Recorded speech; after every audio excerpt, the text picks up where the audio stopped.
সার দিয়ে সাসমানদেরকে আবার গালাগালি করে, আবার এরা গেলে আবার জুতা পিটা করতে চায়। এই যে চলছে কামড়া কামড়ি মারামারি রাষ্ট্র ক্ষমতাটা নিয়ে, এর জন্য আজকে একটা অনিশ্চিত ভবিষ্যতের দিকে একটা জাতি চলে যাচ্ছে। আওয়ামী লীগকে যে নিষিদ্ধ করতে চায়, আওয়ামী লীগের তো সর্বশেষ 43% ভোট ছিল। সেই 43% ভোট তো বাংলাদেশের প্রায় অর্ধেক, 43% ভোট ছিল। ধরেন 10% ভোট যদি আমি ছেড়ে দিই, তাও তো 30-33% ভোট আওয়ামী লীগের আছে। সেই 30-33% ভোট তো একটা রাজনৈতিক শক্তির জন্য একটা মস্ত বড় ফ্যাক্টর, একটা দেশের জন্য ফ্যাক্টর। এবং এই 30% লোককে বাদ দিয়ে কি এই দেশে আপনি সাধারণ ইলেকশন করবেন? এবং সেই সাধারণ ইলেকশন কি দেশে বিদেশে গ্রহণযোগ্য হবে? আমরা কি এমন একটা জাতি বা দেশ, যে দেশ বা জাতি পৃথিবীর থেকে একদম বিচ্ছিন্ন? আমরা কি মঙ্গল গ্রহে বসবাস করি? আমরা কি ঊর্ধ্বলোকে বসবাস করি? চৌথ আসমানে যে পৃথিবীতে আর কেউ নাই, শুধু আমরা আছি? সারা পৃথিবী কি দেখছে না এই দেশে 5ই আগস্টের আগে কি হয়েছে এবং 5ই আগস্টের পরে কি হচ্ছে? এখন যদি আমরা আবার বলি যে না, শুধু আমরা আর মামুরা মিললে একটা ইলেকশন করবো আর কাউকে আসতে দেব না, তাহলে সারা পৃথিবী থেকে জিনিসটা গ্রহণযোগ্য হবে? এবং আমাদের শক্তি কি এই লেভেল পর্যন্ত আছে, যে লেভেলে আমরা সারা পৃথিবীর সমস্ত ইচ্ছা অনিচ্ছাকে অ্যাভয়েড করে আমরা একটা রাষ্ট্র ব্যবস্থা পরিচালনা বাংলাদেশে থেকে করতে পারি? আওয়ামী লীগ মরে গেল, কিন্তু তার 25% ভোট আছে এখন। এই জনগণ কোনটা, এটা তো জামাতের আমিরের একটু বোঝা দরকার। জনগণ মেনে নেবে। আপনি বলতে পারেন আন্দোলনের যারা শক্তি ছিলেন, সেই আন্দোলনের শক্তি কি আপনারা নিজেদেরকে নিজেরা রক্ষা করতে পেরেছে? সরকারি পদে থেকে যেভাবে বাংলাদেশের প্রধান সেনাপতিকে অ্যাকিউজ করছে,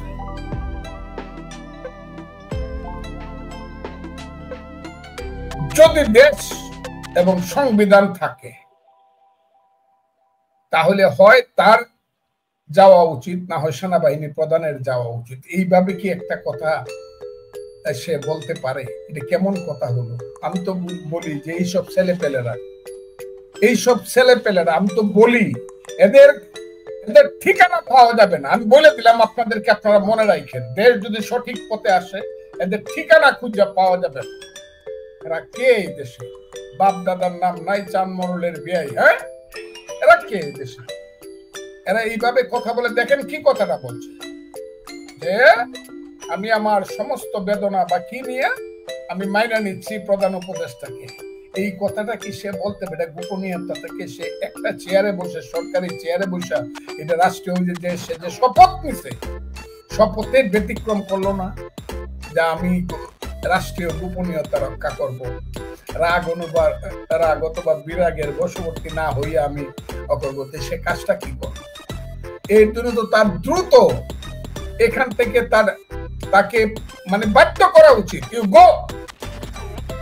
আমি ওই বকেটকে মানুষ আমি বকতে চাই না তাদেরকে, কিন্তু এইসব ছেলে পেলেরা আমাদের দুর্ভাগ্য। আল্লাহ এই দেশটা কেন সৃষ্টি করছিলাম? এইসব ছেলে পেলেরা এই দেশের নেতা হবে। এইসব ছেলে পেলেরা, এইগুলা ভালো মানুষের ব্যাগ বওয়ার যোগ্যতা নাই। দেশ সঠিকভাবে চলতো, একটা মন্ত্রী ব্যাগ বইতে পারতো, ব্যাগ বুঝা বইতে বা গেটের দারোয়ান হইতে পারতো। এরা এখন যে ধরনের দেশ নিয়ে কথা বলে, যা করতেছে এই ছেলেগুলো, এটা অকল্পনীয়। এখন ডিক্লারেশন দিক যে জুন জুলাই আগস্ট সেপ্টেম্বরে ইলেকশন হবে, এমনকি তার ডিসেম্বরতে বলছে এইটাই ক্লিয়ারলি দেখে এবং রুটম্যাপ এখনই ঘোষণা করুন ইলেকশন হবে। আমার কোনো দল নাই, আমাদের কোনো দল নাই, যে দুইটা ছেলে বসে আছে এখানে লুকায়িত ভাবে, এবং তাদের যে গডফাদার, তার না যারা দুই একজন আছে, আমরা নাম বলে দেবো, এরা হলো তাদের গডফাদার। এদেরকে যারা সৃষ্টি করছে, এদেরকে মন্ত্রিসভা থেকে বাদ দিবে, রিয়েল নিরপেক্ষ মানুষ নিয়ে তত্ত্বাবধায়ক সরকার ইউনূস সাহেব গঠন করবে। ইউনূস সাহেব আমি বললাম, রিয়েল তত্ত্বাবধায়ক সরকার। বৈষম্য বিরোধী ছাত্র আন্দোলন, তারপরে আরো কি কি সমন্বয়, এখন আবার শুরু হয়েছে জাতীয় নাগরিক পার্টি। যে 3 নামে এখন চলছে যন্ত্রণা, ত্রিরত্নের যে যন্ত্রণা চলছে, এখনো কিন্তু সমন্বয়করা আছে, এখনো বৈষম্য বিরোধী ছাত্র আন্দোলন নেতারা আছে। এরা আবার সার দিয়ে সাসমানদেরকে আবার গালাগালি করে, আবার এরা গেলে আবার জুতা পিটা করতে চায়। এই যে চলছে কামড়া কামড়ি মারামারি রাষ্ট্র ক্ষমতাটা নিয়ে, এর জন্য আজকে একটা অনিশ্চিত অনিশ্চিত ভবিষ্যতের দিকে একটা জাতি চলে যাচ্ছে। 3টা জেনারেশনই যে আপনি বলেন যে বিশ্ববিদ্যালয়কে ঘেরাও করে রাখছে সেনাবাহিনী অস্ত্র উদ্ধারের জন্য, এই যে পুলিশের অস্ত্র, অন্যান্য অস্ত্র, এগুলো গেল কোথায়? এবং যে অস্ত্রের শক্তিতে আজকে শত শত, আমার ধারণা শত শত জঙ্গি নেতা, জঙ্গিদেরকে ছেড়ে দেওয়া হয়েছে জেলখানা থেকে। আমি আজকে খুব ক্লিয়ারলি বলতে চাই, এবং তারা যে ধরনের কথা বলে, যে ধরনের কর্মকাণ্ড করে, এইগুলা টলারেট করার মতো না। স্বাধীন বাংলাদেশে তো এটা হওয়ার কথা ছিল। আমরা তাই আমি মনে করি যে এইটার খুব জরুরি অবসান হওয়া দরকার, জরুরি অবসান। এটাকে খুব ক্লিয়ারলি আমি জরুরি অবসান দরকার। কোন পথে হবে? আমি মনে করছি সেনাবাহিনী যে পদক্ষেপ নিয়েছে সেই পথটাই হলো একমাত্র পথ, যে পথে এইসব একটা দেশকে ধ্বংস করার জন্য, একটা দেশকে শেষ করার জন্য যে পদক্ষেপ 5ই আগস্টের পরে হচ্ছে ইউনূস সাহেবের নেতৃত্বে, এর বিরুদ্ধে সেনাবাহিনীর পদক্ষেপ সঠিক আছে। আমি ফজলুর রহমান আমার 61 বছরের রাজনৈতিক অভিজ্ঞতা দিয়ে বুঝতে পারি নাই যে 5ই আগস্টের যে পরিবর্তনটা হলো, এটা পরবর্তী সময় কি পরিবর্তন হলো, আমি কোনটার পক্ষে দাঁড়াইলাম। আমার কথাটা খুব বুঝার চেষ্টা, অনেকেই বুঝে নাই। কারণ এই ছেলেরা মানুষকে এত প্রতারিত করছে যে গান বাজেছে, পূর্ব দিগন্তে সূর্য উঠেছে রক্তলাল রক্তলাল, তীর হারাই ঢেউর সাগর পাড়ি দিব। এর পিছনে যে জামাতের আমির একদম এইরকম গলা ফুলাইয়া কথা বলবে এই দেশে, এটা আমার চিন্তার মধ্যেই আসে নাই। আমি যদি বুঝতাম যে শেখ হাসিনা চলে গেলে পরে জামাত ইসলামের আমির হবে 1 নম্বর নেতা বাংলাদেশে, আমি 100 বার চিন্তা করতাম এই আন্দোলনে আমি যাবো কি। এখনো সময় আছে, এই দেশে একটা ইলেকশন হওয়া দরকার খুব দ্রুত, এবং এটা তত্ত্বাবধায়ক সরকারের অধীনে একটা ইলেকশন হবে, এবং ইউনূস সাহেবরা এটা চায়ে চায়ে দেখবে ফেয়ার ইলেকশন। সেই ফেয়ার ইলেকশনের মাধ্যমে যে দল, এবং সেইখানে সমস্ত রাজনৈতিক দলের সুযোগ থাকা উচিত যাতে তারা অংশগ্রহণ করতে পারে। প্রধান উপদেষ্টা কিছুতেই ক্ষমতা ছাড়তে চান, এত মজা পাইছেন, ওনার সমস্ত কেসগুলো উইথড্র হয়ে গেছে। এত মজা পাইছেন, ওনার 600 কোটি টাকার ট্যাক্স 29 সন পর্যন্ত মাফ হয়ে গেছে, ওনার সমস্ত মাফ হয়ে গেছে। মানে এটারে কি বলে, জিনিসপত্র জানবে, এটারে কি বলে, টোলস মাফ হয়ে গেছে। উনার এত মজা, উনি যা বলে তাই হচ্ছে, লাভ এবং উনার লোভের লাভ কোনো উনি বাকি রাখে নাই। উনার ব্যক্তিগত যা চাওয়া পাওয়া, এটা উনি গত 7 মাসে পূরণ করে নিছে। আমি এক কথাই আপনাকে বলেছিলাম, কাজে উনি ক্ষমতা থেকে যেতে চান না, কারণ ক্ষমতা থেকে গেলে উনাকে হিসাব দিতে হবে। সেই হিসাবটা দেওয়া না দেওয়ার জন্য উনি সেনাবাহিনীকে মোকাবেলা করার জন্য, সেনাবাহিনীর কথাকে মোকাবেলা করার জন্য উনি নিয়ে আসলেন কাকে? জাতিসংঘের মহাসচিব। মানুষকে দেখাইতে চাইলেন, আরে বেটা সেনাবাহিনী কিছু না, দেখ জাতিসংঘের মহাসচিব আমার পিছনে পিছনে ঘুরে।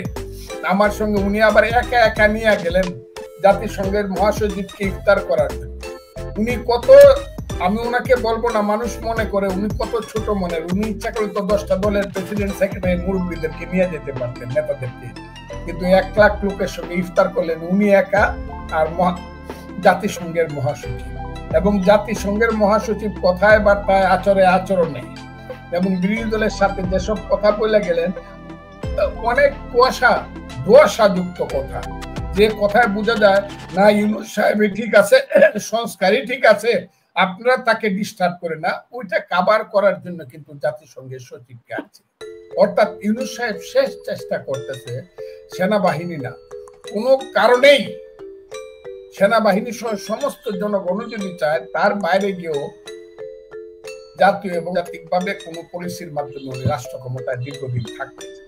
এ হলো ব্যাপারটা, যে কারণে আমি প্রতিদিন কথাটা বলতেছি, যে কারণে বাংলাদেশে এখন সব গন্ডগোলের সৃষ্টি হইল। ইউনূস সাহেব এই দেশে বিনা কারণে অনির্বাচিত ক্ষমতাকে দীর্ঘায়িত করতে চায়।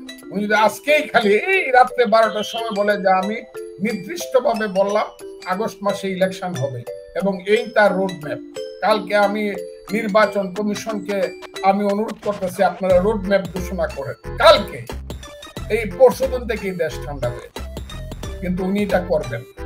উনি ওই সন্ত্রাসী জঙ্গিবাদী চেতনাকে বাস্তবায়িত করার জন্য এবং বাংলাদেশের যে মূল সৃষ্টি, বাংলাদেশের যে জন্মের বেদনা এবং জন্মকে অস্বীকার করার জন্য যতগুলো কনস্পিরেসি ষড়যন্ত্র করা দরকার, এই ষড়যন্ত্রগুলো এখানে বসে বসে করতে খুবই খারাপ লাগে এগুলা চিন্তা করতে।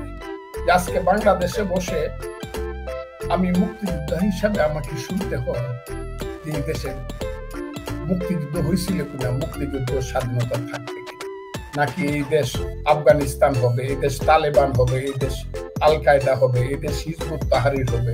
এই জিনিসটা আমার বারে বেড়ে তো আমার কল্পনার মধ্যে আসে। আপনাকে আমি বলি, তারা যারা এই অস্বীকার করুক, তাদের ব্যানার গুলোতে কি লেখা থাকে এ তো স্পষ্ট, দিবালুকের মতো স্পষ্ট। তারা যে ব্যানারটা নিয়ে মিছিল করে, এই ব্যানারে কি লেখা থাকে? তারা যে পতাকাটা নিয়ে মিছিল করে, পতাকাটা একটা কি লেখা থাকে? আমরা তো, আমাদের জ্ঞান কম, কিন্তু এত কম না যে এই পতাকায় কি লেখা থাকে। এটা কার পতাকা? আইএস এর পতাকাতে কি লেখা থাকে সিরিয়াতে বা ইরাকে, বা আইএস এর পতাকাতে আফগানিস্তানে কি লেখা থাকে? আমাদের তো দেখতে কোনো অসুবিধা হয় না। আর ওরা যে ওই যে খেলাফত প্রতিষ্ঠা করবো এই পৃথিবীতে, খেলাফতের রাষ্ট্র তো তুরস্কে এরদোয়ান দখল করে বসে আছে। এবং এই যে খেলাফতের স্বপ্ন দেখে দেশের তরুণদেরকে, আপনাকে খুব বলি, এগুলো বললে পরে আমার বিরুদ্ধে কালকে মিছিল বেরিয়ে দেখবেন। আমার ছবি পূর্ণ, আমার ছবির মধ্যে জুতা দিয়ে পিটা দিব, আর মৌলভী সাহেবরা এখানে অকরে এটারে কি বলে, ওই ওয়াজ মাহফিল করে ফতোয়া দিবে, ফজলুর রহমান এই কাফের, এই মুরতাদ, কোনোদিন বেহেশতে। আমার এই কালকেই বেরিয়ে যাবে আমি যদি এটা বলতে থাকি।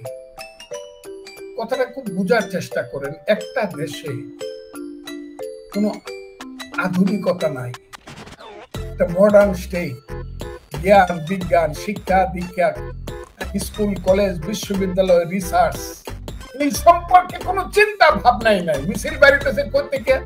কোন রাজপথ থেকে না, মিছিল বিশ্ববিদ্যালয় থেকে তেমন বেড়ে না। প্রত্যেক শুক্রবারে আপনাকে ভাবতে হবে মিছিল বেরিয়ে বাংলাদেশের মসজিদ থেকে, যেখানে আল্লাহর ঘর, যেখানে সমস্ত দল মতের মানুষ নামাজ পড়তে আসে, সেইখান থেকে মোল্লা মুন্সিরা মিছিল বাইর করবে তাদের মতো।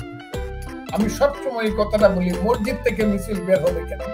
মসজিদ তো আল্লাহর ঘর, সবার জন্য খোলা। এখানে একটা দলের বা দুই একটা দলের মিছিল এখান থেকে, মোল্লা মুন্সিদের মিছিল এখান থেকে বের হবে কেন? এবং এইভাবে সারা দেশে আপনি যাই করবেন, যত কথাই আপনি বলবেন, কোনো কথাই গ্রাহ্য না। এই পৃথিবী কিভাবে চলতেছে, পৃথিবী কোথায় আছে, গণতন্ত্র কোথায়, মানুষের অধিকার কোথায়, মানব অধিকার কোথায়, কোনো কথা না। কথা হলো ধর্ম ব্যবসা, কথা হলো জেহাদি কথা। কি কথা বলে সংবিধানের বিরুদ্ধে, ৭২-এর সংবিধান কবরে দিয়ে দিব, ছিঁড়ে ফেলাই দিব। এই যে নতুন মানুষ একজন আইছে, আমেরিকার নাগরিক, আপনি যেখানে বসে আছে, তার নাম আলী রিয়াজ, তারে আবার বানাইছে কি কমিটির হেড বানাইছে তাকে। তার কাছে গিয়ে সবাই দরখাস্ত দিয়ে কাগজ জমা দিতেছে, আমার দল বিএনপি সহ দরখাস্ত দিয়ে কাগজ, উনি আমাদেরকে লেখে লেখে নাম্বার দিবে। ওই যে আমরা যেমন 15 দিন পরীক্ষা দিই, বিএ পরীক্ষা বা এমএ পরীক্ষা, মাস্টাররা যেমন নাম্বার দেয়, উনি নাম্বার দিয়ে আমাদের পাস অথবা ফেল এইটা উনি দিয়ে টাঙ্গাই দিব, লিস্ট দিয়ে দিব। এই লোকটা আমার এক এক সময় মনে হয়, আমি বিশ্বাস করেন দেশটা এদিকে যাইতেছে, এবং সে আজকে আবার সাক্ষাৎকার দিয়ে যে উদ্ধত্তপূর্ণ কথাগুলো বলেছে, আমি বুঝি না দেশের কি হবে। আপনি যদি বাপের বেটা হন, তাহলে আপনি দ্বৈত নাগরিকত্ব ত্যাগ করেন, আমেরিকার নাগরিকত্ব ত্যাগ করে আমার দেশের সংবিধানের বিরুদ্ধে কথা। কিন্তু কে শুনে কার কথা? ইউনূস সাহেব যেখানে তাকে নিয়ে আসছে, যেখানে সেই ইউনূস সাহেবের পাশাপাশি চেয়ারে বসে, হাই একটা মানুষ আলী রিয়াজ, হাই একটা মানুষ আলী রিয়াজ বাংলাদেশে কোথাও দাঁড়ালে বাংলাদেশে 500 ভোট পাবে না। 5 জন মানুষ যাকে চিনত না, সেই লোকটা এসে এখন আমাদের দেশের এখন শ্রেষ্ঠ এই যে সংবিধান বিশেষজ্ঞ হয়েছে। আর আমাদের সমস্ত রাজনৈতিক দলগুলোর ছাত্রের মতো তার কাছে গিয়ে এমসিকিউ পরীক্ষা দিতেছে, এমসিকিউ পরীক্ষার মতো, হ্যাঁ অথবা নালি। তার আর থাকাই উচিত নাই। সমস্ত দায় নিয়ে যা আমাকে দায়িত্ব দেওয়া হয়েছিল, আমি দায়িত্ব 7 মাস চালাইলাম।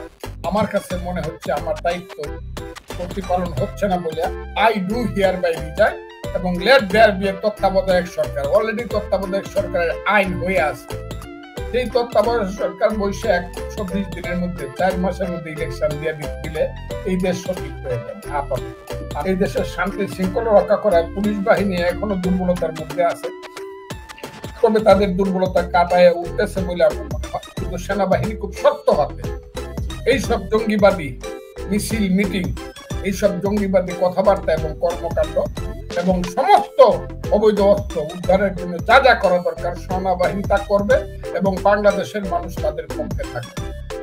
আমি এটা চ্যালেঞ্জ করে বলতে পারি, বাংলাদেশের মানুষ তাদের সেনাবাহিনীর পক্ষে আছে।